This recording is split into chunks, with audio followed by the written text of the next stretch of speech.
नमस्कार, आप देख रहे हैं अपना एमपी। आपके साथ मैं हूं ललित प्रजापति। तमाम बिग ब्रेकिंग पर हमारी नजर बनी रहेगी। साथ ही हमारे साथ न्यूज रूम से जुड़े हुए हैं सहयोगी पुनीत, जो महत्वपूर्ण खबरों के सिलसिले को आगे बढ़ाएंगे। सबसे पहले पुनीत के पास चलते हैं। Puneet, over to you. जहरीली शराब को लेकर क्या कुछ अपडेट?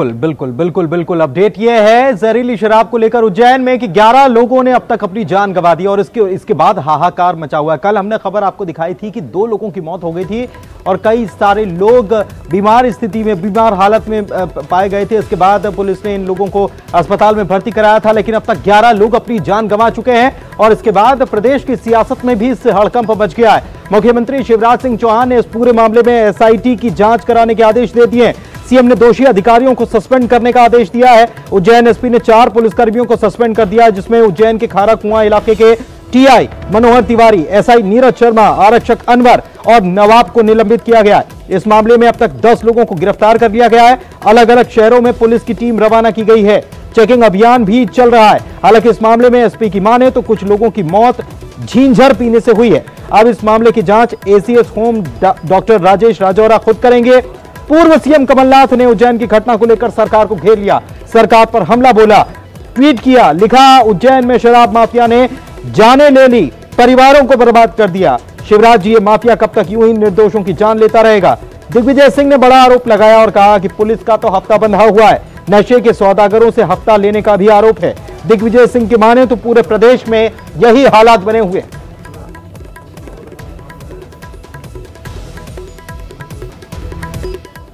मैंने घटना की उच्च स्तरीय जांच के आदेश दिए हैं। एक उच्च स्तरीय मीटिंग अभी मैं करके आ रहा हूं। सीएस डीजीपी जिसमें उपस्थित थे, एसीएस होम थे और मैंने निर्देश दिया है कि पूरी घटना की जांच होनी चाहिए। एसीएस होम उस जांच को करेंगे। एक एसआईटी बनाई है, पुलिस की स्पेशल टीम, वो पूरी घटना में त्वरित कार्रवाई करेगी। हमने ये भी निर्देश दिए हैं कि इस घटना में जो शामिल हैं 3 लोग, अभी मैं तथ्यों की बात नहीं कर रहा, पुलिस जांच करके पता लगाएगी, लेकिन प्रारंभिक जो जानकारी है उनको पकड़ने पुलिस की टीमें बन गई है। और केवल इसी जगह नहीं, मैंने पुलिस को निर्देश दिया कि कहीं भी इस तरह की और गतिविधियां तो नहीं हो रही, उनकी जांच करके सख्त कार्रवाई होनी चाहिए और अपराधियों को उनके अंजाम तक पहुंचाएंगे, हम छोड़ेंगे नहीं। तो ये मामला तूल पकड़ता जा रहा है। कांग्रेस इस मामले को कहीं भी हल्के में नहीं ले रही है। कांग्रेस की तरफ से इस मामले में जांच टीम का गठन कर दिया गया। कमलनाथ ने ये जांच टीम बनाई है जो मौके पर जाकर मुआयना करेगी, लोगों से जानकारी इकट्ठी करेगी। और कांग्रेस पार्टी प्रतिपक्ष का दायित्व निभाते हुए वहां पर जाएगी, पीड़ित परिवारों से मिलेगी, अंदर की बातें जानेगी और उस रिपोर्ट को अध्यक्ष जी को सौंपा जाएगा। विधायक करेंगे इस पूरे मामले की जांच? हाँ, इसमें हमारे विधायक गणों की एक टीम बनाई है कमलनाथ जी ने और वो टीम उज्जैन जाकर इस बात का जायजा लेगी और इसका परीक्षण कर जांच रिपोर्ट अध्यक्ष जी को सौंपेगी। और इस वक्त एक ब्रेकिंग न्यूज आ रही है और उसे जानने के लिए सीधे ब्रेकिंग स्टूडियो का रुख करते हैं। मेरे सहयोगी ललित मेरे साथ मौजूद हैं। Lalit, over to you. बिल्कुल पुनीत, और जिस उच्च स्तरीय जांच का आप जिक्र कर रहे थे, सीएम ने ये आदेश दिए हैं, उच्च स्तरीय जांच इस पूरे मामले की होगी। जहरीली शराब से मौत के मामले की जांच होगी। सीएम ने उच्च स्तरीय जांच के आदेश दिए हैं। ACS home doctor Rajesh Rajora, इन्हें जिम्मा सौंपा गया है। सीएम के निर्देश के बाद गृह विभाग का आदेश। उज्जैन में जो 11 लोगों की मौत हुई है, जहरीली शराब पीने से जो 11 लोगों की मौत हुई है, उस मामले की जांच एसीएस राजौरा को दी गई है। एसीएस होम है डॉक्टर राजेश राजौरा और वो इस मामले की जांच करेंगे। मनोज हमारे साथ ज्यादा अपडेट के साथ, मनोज हमारे साथ जुड़े हुए हैं। मनोज, क्या कुछ अपडेट? कब तक जांच, क्या कोई मियाद तय की गई है? क्योंकि जांच बिठाना इससे पहले भी बहुत हो चुका है। मनोज। हाँ जी, बिल्कुल। सीएम ने इस मामले पे गंभीरता दिखाते हुए जांच के आदेश दिए थे और यही सबसे बड़ा कारण है कि जो गृह विभाग के एसीएस डॉक्टर राजेश राजौरा वो खुद इस पूरे जांच को करेंगे और इसको लेके आदेश भी गृह विभाग की तरफ से जारी कर दिए गए। और यही कारण रहा कि गृह विभाग के आदेश के बाद पुलिस मुख्यालय डीजीपी विवेक जोरी की तरफ से भी एक आदेश जारी किए गए और इस आदेश में ये कहा गया है कि क्योंकि इस पूरे मामले की जांच डॉक्टर राजेश राजौरा के द्वारा आदेशित की गई है, यही कारण है कि अब इस पूरी जांच के लिए एक टीम बना दी गई। इस टीम में एडीजी स्तर के अधिकारी शामिल होंगे। एसके झा जो एडीजी हैं वो इस जांच में शामिल होंगे। साथ में सुशांत सक्सेना डीआईजी रतलाम रेंज ये भी शामिल होंगे और तमाम जो एडिशनल चीफ सेक्रेटरी हैं वो भी इसमें शामिल होंगे। तो एक 3 लोगों के नाम का पैनल बना दिया। हालांकि डॉक्टर राजेश राजौरा इस पूरी जांच को लीड करेंगे और जांच के बिंदु भी तय कर दिए गए हैं। उसमें ये पता लगाने की कोशिश की जाएगी कि आखिरकार इस घटना के पीछे क्या कारण है, इस घटना के पीछे कौन कौन लोग शामिल है, आखिरकार ये घटना क्यों हुई, इसके पीछे क्या कोई रैकेट काम करता है। तो तमाम तरीके के जो बिंदु बनाए गए हैं ललित, उन्हीं बिंदु के आधार पर डॉक्टर राजेश राजौरा के निर्देशन में जो पूरी टीम है जो कि पुलिस मुख्यालय के स्तर पर अब बना दी गई है, जिसमें अतिरिक्त मुख्य सचिव गृह विभाग के शामिल रहेंगे, एडीजी एसके झा शामिल रहेंगे, सुशांत सक्सेना डीआईजी रतलाम रेंज रहेंगे। तो ये 3 अधिकारी राजेश राजौरा के नेतृत्व में इस पूरे मामले की जांच करेंगे और हो सकता है कि कल एक टीम जो है इनकी मौके पर जाके तमाम बिंदुओं पर जो है वो जांच शुरू कर दें। बिल्कुल बिल्कुल, बहुत बहुत शुक्रिया मनोज आपका इस तमाम जानकारी के लिए। तो सहयोगी मनोज जानकारी दे रहे थे। उज्जैन में 11 लोगों की मौत जहरीली शराब पीने से हुई है। हालांकि अलग अलग वजह सामने आ रही हैं और कानून व्यवस्था के लिहाज से भी, सामाजिक ताने बाने के हिसाब से भी बड़ी चुनौती सरकार के सामने है। जहरीली शराब, 11 लोगों की मौत। तो कानून व्यवस्था की चुनौतियों के बीच करोड़ों खर्च होने वाले हैं चुनाव में। कोरोना संकट काल है, खर्चा बढ़ गया है। दिलचस्प खबर न्यूज रूम लिए चलते हैं पुनीत के पास। Over to you Puneet. शुक्रिया ललित। और करोड़ों खर्च होने वाले, बिल्कुल आपने सही कहा। 40 करोड़ रुपए की मुख्य निर्वाचन पदाधिकारी की तरफ से मांग कर दी गई है सरकार से कि 40 करोड़ रुपए दीजिए, क्योंकि एक सीट पर 3.25 करोड़ रुपए खर्च होने वाले हैं। हालांकि राज्य सरकार ने पहले ही 40 करोड़ का प्रावधान कर दिया था, लेकिन 40 करोड़ रुपए और मांगे गए हैं। कोरोना संकट काल में जो उपचुनाव हो रहा है, इसके लिए हर एक सीट पर 3.25 करोड़ का खर्च आएगा। इसको लेकर मुख्य निर्वाचन पदाधिकारी ने रकम मांगी है। उपचुनाव पर खर्च होने वाली राशि 5 गुना बढ़ने पर कांग्रेस बीजेपी को निशाने पर ले रही है। कांग्रेस कह रही है कि उपचुनाव के लिए तो जिम्मेदार दल बदलने वाले नेता हैं और इसीलिए इनसे ही इसकी भरपाई की जानी चाहिए। जनता पर बेवजह उपचुनाव का बोझ क्यों डाला जा रहा है? तो बीजेपी ने पुरानी बातें याद दिला दी। बीजेपी ने कहा कि कांग्रेस ने तो सत्ता में रहते हुए 100 से ज्यादा राज्यों की सरकारों को भंग किया है, तो वसूली तो कांग्रेस से भी हो।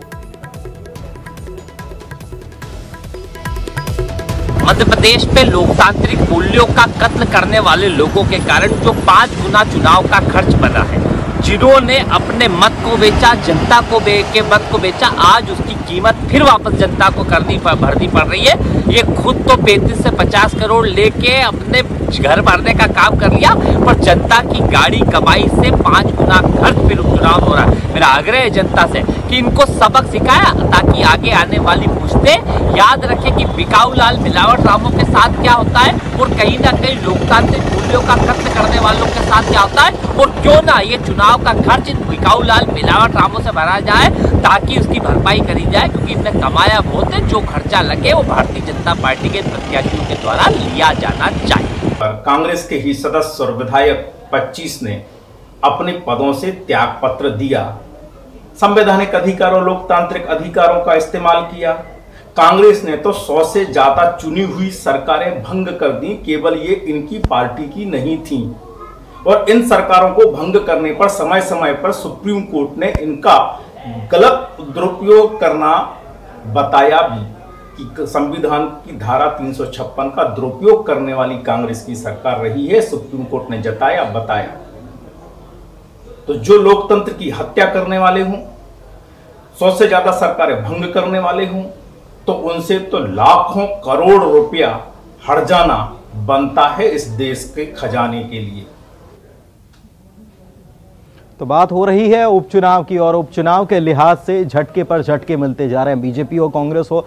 हालांकि इन झटकों के पीछे बहुत सोची समझी प्लानिंग है, और प्लानिंग एक एक सीट की जा रही है। किस मोहरे को कैसे गिराना है, किस मोहरे को कैसे मारना है, ये सब कुछ समझा जा रहा है। और इस बीच खबर ये कि बीजेपी को झटका लग गया। उपचुनाव से पहले अंबाज से पूर्व विधायक बंशीलाल जाटव ने सपा का दामन थाम लिया है। लखनऊ दफ्तर में उन्होंने पार्टी की सदस्यता ले ली। अब वो अंबाज से सपा के प्रत्याशी बन जाएंगे। बताएं कि कांग्रेस के बागी विधायक कमलेश जाटव को बीजेपी ने प्रत्याशी बना रखा है, और इससे वो नाराज चल रहे थे। अंबाज से 2 बार वो बीजेपी के विधायक रह चुके हैं।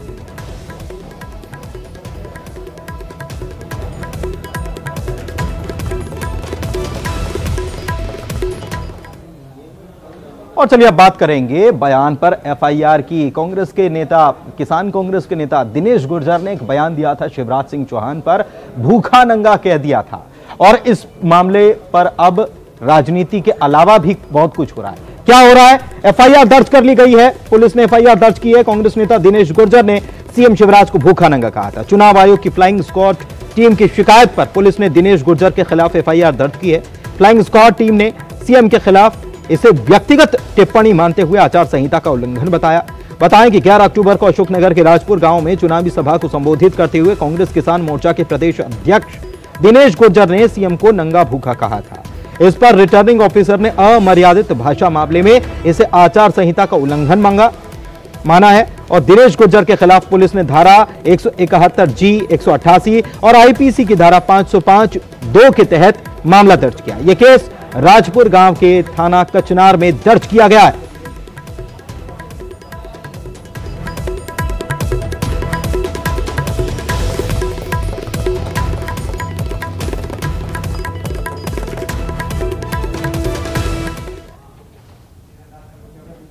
और इस उपचुनाव में जो कुछ हो रहा है, शायद इसके पहले हमने नहीं देखा था, लेकिन इस बार यह हो रहा है कि हर नेता दंडवत हो जा रहा है, नमस्कार कर रहा है, और यही कुछ नजर आया। मुख्यमंत्री शिवराज सिंह चौहान ने भी किया और कई नेता कर रहे हैं। इस बीच तुलसी सिलावट ने भी दंडवत प्रणाम कर लिया, जनता को नतमस्तक हो गए। कहा अब वोट मांगने के लिए कम समय बचा है और इसीलिए यहीं से प्रणाम कर रहा हूं, इसीलिए यहीं से प्रणाम कर रहा हूं। तो सब स्वीकार कर लें, यहीं से प्रणाम, वोट मांगने के लिए वक्त कम है। बड़ा मेलेरा उपचुनाव में प्रत्याशियों की अलग अलग प्रचार की तस्वीर सामने आ रही है। ताजा तस्वीर कांग्रेस प्रत्याशी रामसिया भारती की, जहां वो जनसंपर्क के दौरान महिलाओं के बीच में भावुक हो गईं। प्रचार के दौरान जब वो महिलाओं के बीच में पहुंची तो महिलाओं ने उन्हें अपनी बेटी कहा, और प्रेम से उनसे जब मिली तो वो भी भावुक हो गई।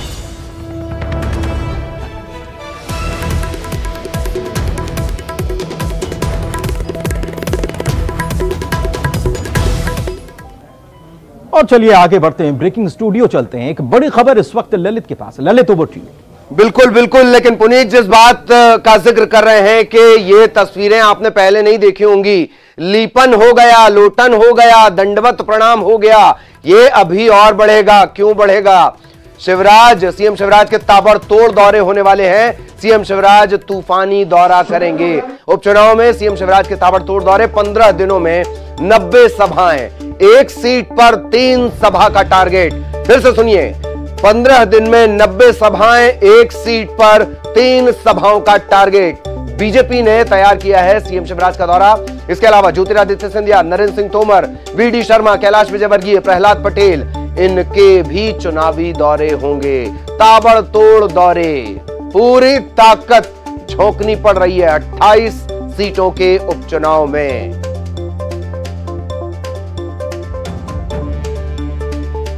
तो सीएम शिवराज के ताबड़तोड़ दौरे होंगे, और सवाल बनता है ये दौरे क्या कहलाते हैं। 3 तारीख और 10 तारीख जवाब मिलेगा इसका। सीएम शिवराज ताबड़तोड़ दौरे कर रहे हैं, 15 दिन, 90 सभाओं का टारगेट, 1 विधानसभा, 3 दौरे।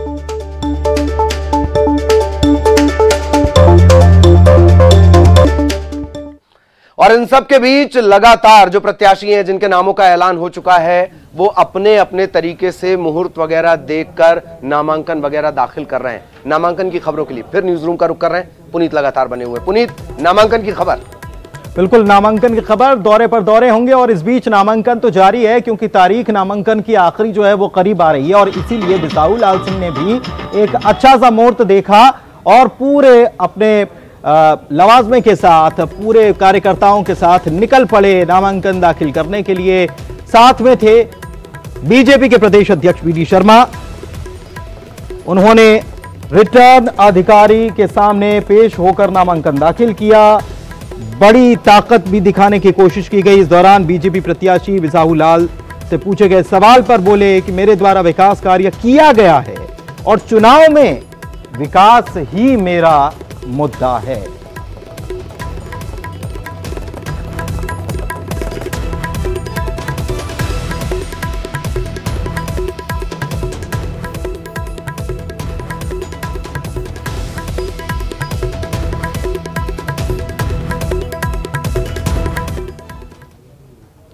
तो नामांकन की प्रक्रिया चल रही है और नामांकन की प्रक्रिया नेपानगर में भी हुई। जब नामांकन दाखिल करने के लिए कांग्रेस और बीजेपी की तरफ से रैलियां निकाली गई तो कोरोना गाइडलाइन का तो ख्याल रखा नहीं गया। अब कोरोना गाइडलाइन का ख्याल जब नहीं रखा गया तो फिर सवाल उठना लाजमी है। 13 अक्टूबर को बीजेपी कांग्रेस दोनों ही दलों के प्रत्याशियों की नामांकन रैली थी। भीड़ जुटी। दोनों दलों पर नेपानगर पुलिस थाने में FIR दर्ज कर ली गई। भूल गए, कोरोना भूल जाइए, चुनाव है। निर्वाचन आयोग के मुताबिक दोनों दलों को 100 लोगों को शर्तों के साथ शामिल होने की अनुमति दी गई थी। मास्क लगाइए, सैनिटाइजर का इस्तेमाल कीजिए, कोरोना गाइडलाइन का पालन कीजिए, सोशल डिस्टेंसिंग का ध्यान रखिए। लेकिन कोरोना काल में शर्तों का उल्लंघन करने पर कांग्रेस के मंडल अध्यक्ष जगमीत सिंह जौली और संजय अहिरे पर धारा 188 महामारी एक्ट, आपदा प्रबंधन एक्ट के तहत मामला दर्ज किया गया। कोविड-19 के नियमों का पालन करना और आचार संहिता के पालन करने के नियमों का उल्लंघन होने की बात सामने आई थी, जो कि विभिन्न समाचार पत्रों, वीडियो इनके आधार पर जब प्रशासन के पास पहुंची तो रिटर्निंग ऑफिसर द्वारा कल दिनांक को थाना पर आचार संहिता का उल्लंघन और कोविड-19 के नियमों का उल्लंघन करने की पत्र भेजा गया था। इन पत्रों के आधार पर थाना नेपानगर द्वारा कांग्रेस पार्टी के आयोजक पर और बीजेपी पार्टी के आयोजक पर धारा 188, 269, डिजास्टर मैनेजमेंट की धारा 51 सन 2005 और महामारी एक्ट 1897 की धारा 3 के अंतर्गत अपराध कायम किया गया है और अपराध कायम रैलियों का सीजन आने वाला है, लेकिन नामांकन का सीजन चल रहा है। नामांकन की तारीख करीब है, लिहाजा हर तरफ नामांकन की प्रक्रिया को पूरा करने में प्रत्याशी जुटे हुए हैं और हर एक कागज को पुख्ता करने में भी जुटे हुए हैं। मंदसौर की बात कर लें तो सुवासरा सीट पर यहां पर उपचुनाव होना है और हरदीप सिंह डंग यहां पर मैदान में है। बीजेपी की तरफ से, कांग्रेस से जीते थे, भूल जाइए, इस बार बीजेपी से उम्मीदवार हैं। कांग्रेस की ओर से तो राकेश पाटीदार अपने नामांकन पत्र दाखिल करने पहुंचे और दोनों अपने प्रतिद्वंद्वी को हल्का बता रहे हैं कि कमजोर हैं आप, तो ये तो कमजोर हैं, वो तो कमजोर हैं। हो यह रहा है कि कैबिनेट मंत्री हरदीप सिंह डंग का कहना है कि कांग्रेस ने एक ऐसा उम्मीदवार उतारा जिसने खुद कभी कांग्रेस को वोट नहीं दिया। इधर राकेश पाटीदार कांग्रेस के प्रत्याशी कह रहे हैं कि डंग पिछले चुनाव में कांग्रेस के चुनाव चिन्ह पर जीते थे और मतदाताओं ने उन्हें 5 साल के लिए चुना था। इस बार उपचुनाव में जनता उन्हें सबक जरूर सिखाएगी। तो गद्दारी तो वो होती है जो पार्टी में रह के पार्टी के साथ गद्दारी करे, छुरा गोपे। हरदीप सिंह डंग ने तो ओपन लड़ाई लड़ी है कमलनाथ जी से। अगर काम नहीं हो रहा है तो मैंने कमलनाथ जी अब आपके रास्ते, मैं मेरे रास्ते। गद्दारी जो कह रहे हैं तो उनसे मैंने पहले भी कहा है, उनसे पूछना कभी कांग्रेस को वोट। युवाओं पर फोकस इस बार रहने वाला है और बीजेपी इसके लिए एक खास प्लान लेकर आई है और उसका नाम है स्पेशल 11 खास 11। और ये युवा वो युवा होंगे जो कार्यकर्ता हैं और जो बहुत अच्छा काम करते हैं, तो उनको चुना जाएगा और इनकी टोली बनाई जाएगी। स्पेशल 11 नाम दिया गया है। मतदाताओं तक जाकर बीजेपी की नीति को बताएंगे। युवा कांग्रेस के अध्यक्ष अमन बजाज कह रहे हैं कि हर बूथ 10 यूथ। युवा कांग्रेस का तो पुराना कैंपेन है और इसकी नकल बीजेपी ने कर ली, 1 यूथ और बढ़ा लिया।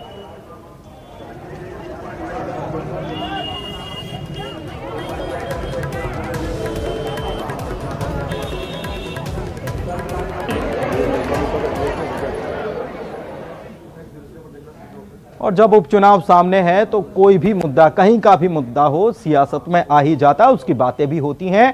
हाल ही में ट्विटर पर भी आपने देखा होगा, एक निजी कंपनी का विज्ञापन सामने आया था और इसको लेकर अब मध्य प्रदेश की सियासत में भी बातें हो रही हैं।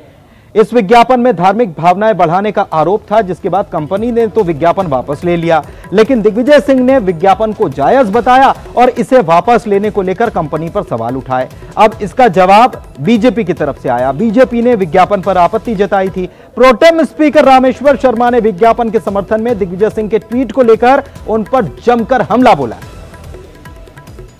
विज्ञापन था वो कहीं ना कहीं हिंदू जनभावनाओं को आहत करता था, आंदोलित करता था। उस विज्ञापन में ये प्रदर्शित करने की कोशिश की गई थी कि हिंदू लड़कियां अगर मुसलमान से शादी करेंगी तो वो कितनी खुश हैं, और विज्ञापन का जो निर्माता और निर्देशक था वो भी मुसलमान था। अगर कांग्रेस में हिम्मत है तो कांग्रेस उस विज्ञापन को अपना विज्ञापन बनाकर चलाए, फिर बताएंगे कौन सी कंपनी है। दिग्विजय सिंह जी भूल गए 92 में 90 में हमको गाली देते थे, अब जय श्री राम बोल रही है पूरी कांग्रेस। क्यों? हिंदू जागरण होगा, हम किसी धर्म का अपमान नहीं करेंगे, लेकिन कोई अगर हमारे धर्म के साथ छेड़छाड़ी करेगा तो हम बर्दाश्त करेंगे। और यहां वक्त एक ब्रेक का हो चला है, जल्द लौटेंगे कुछ और खबरों को लेकर, आप बने रहिए। जबलपुर में डॉक्टर राजकुमारी के खिलाफ हिंदूवादी संगठन उतर आए और प्रदर्शन करते हुए नजर आए। संभागीय दफ्तर के बाहर जमकर नारेबाजी की और उनके खिलाफ मामला दर्ज करने, कार्रवाई करने की बात कही गई है। ये उनको सस्पेंड करने की बात कही गई है। ये मांग इसलिए की गई क्योंकि डॉक्टर राजकुमारी बंसल पहले हाथरस गई थी। इसके बाद जबलपुर में जमात इस्लामी के साथ विरोध प्रदर्शन किया। सरकारी डॉक्टर के इस तरह के प्रदर्शन करने पर सवाल उठे हैं, लेकिन कार्रवाई कुछ नहीं हुई। अब डॉक्टर को सस्पेंड करने की मांग उठी है।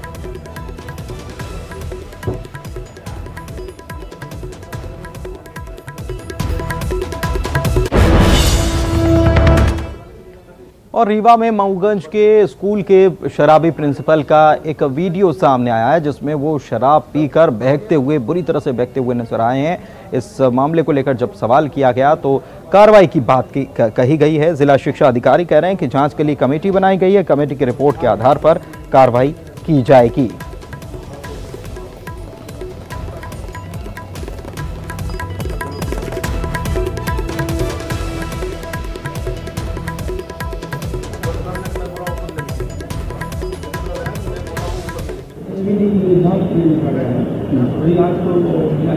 अभी कब तक जांच हो सकती है सर? आईपीएल का सीजन चल रहा है और इस बीच इंदौर से एक खबर आई थी ऑनलाइन सट्टा खेलने की, और इस मामले में अब जांच और तेज कर दी गई है और जांच किधर किधर घूम रही है ये बड़ा दिलचस्प है जानने के लिए, क्योंकि बैंक अधिकारियों की भूमिका की भी पुलिस जांच करने में जुटी है। पुलिस ने कोऑपरेटिव बैंक बुल्ढाना समेत कई बैंकों के अधिकारियों पर जांच बैठा दी है। इन पर काले धन की जानकारी छिपाने का शक है। पुलिस को इस गिरोह के मास्टरमाइंड राज रत्न की तलाश है। जानकारी मिली है कि राज रत्न बेंगलुरु से गिरोह का संचालन करता था।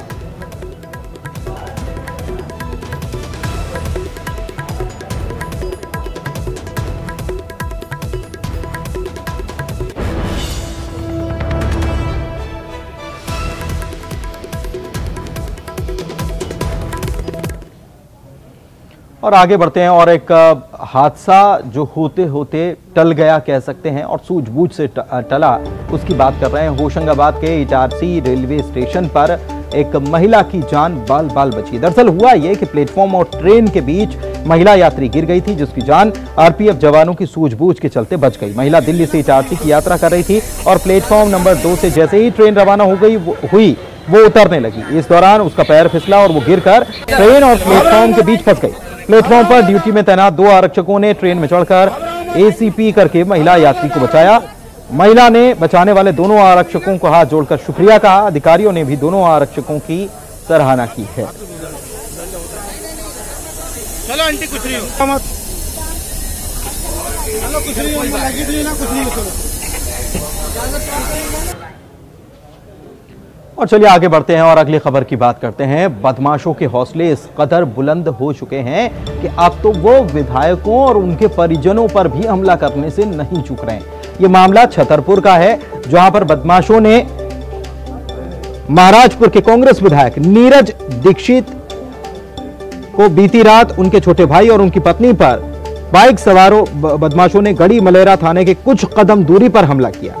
हमला उस वक्त हुआ जब विधायक की कार से छतरपुर से उजरा गांव जा रहे थे। विधायक के भाई पर हमले की खबर लगते ही भारी भीड़ थाने में पहुंच गई। विधायक का आरोप है कि गाली गलौज करते हुए भाई को जान से मारने का प्रयास किया गया। इसके साथ ही पथराव किया गया, लेकिन जब विधायक का भाई कार से बाहर निकला तो हमलावर भाग खड़े हुए। विधायक की माने तो हमलावर उनको मारने आए थे और महीने पहले भी उनके पास एक धमकी भरी चिट्ठी भेजी गई थी।